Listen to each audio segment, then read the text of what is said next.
there's a quote that lives rent-free in my head. It goes like this: if you didn't get shot at today, it's not that bad of a day.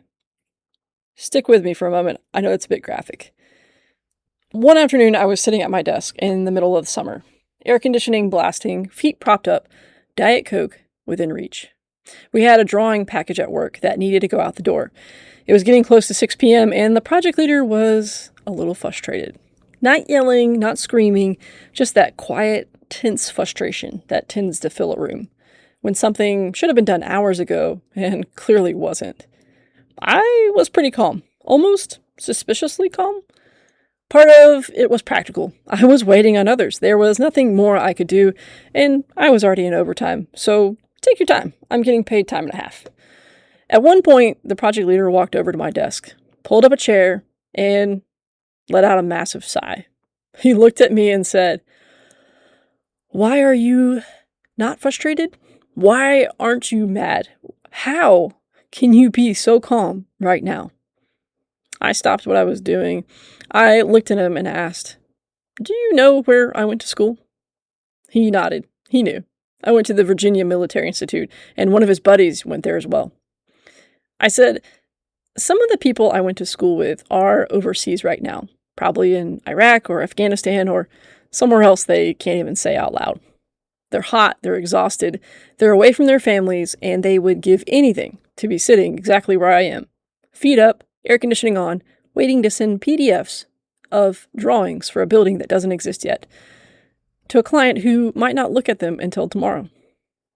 I paused, looked him in the eyes, and asked the following: "Did you get shot at today?" He chuckled. "Nope." "Good," I said. "Then it's not that bad of a day."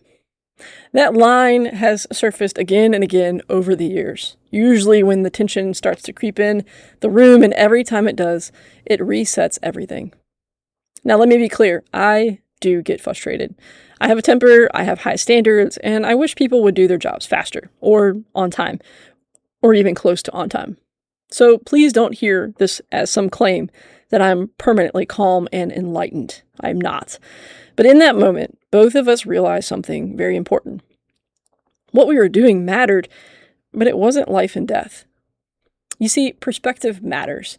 The difference between me and the project leader that specific day wasn't work ethic. It wasn't competence.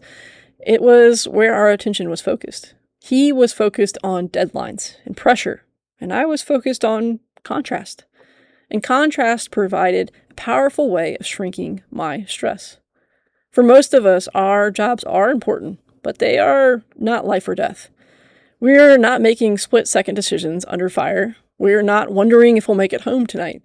We're pushing buttons, sending emails, delivering files, and managing expectations. And yet, we often let our stress rise as if everything is on the line. But a little perspective can go a very long way. That's why I keep reminders around me, on my desk, in my house, in my mind, that bring me back to the reality that is a stressful season. Not to minimize my work, not to excuse poor performance, but to remember stress doesn't always equal importance.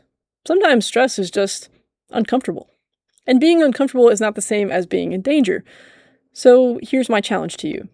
This week, notice something that stresses you out. A meeting, a deadline, a conversation you're dreading. And ask yourself these questions. Is this actually life-changing or just inconvenient? Can I control it, or is my stress adding nothing but tension? Will this matter a week from now, a month from now, a year from now? And if you're still tempted to spiral, take a breath and remember, you didn't get shot at today. You get to go home, you get to sleep in a bed, you get heat or air conditioning, or both. Relatively speaking, we're doing pretty well. Perspective won't remove the stress from your life, but it will keep stress from owning you. And sometimes, that's more than enough.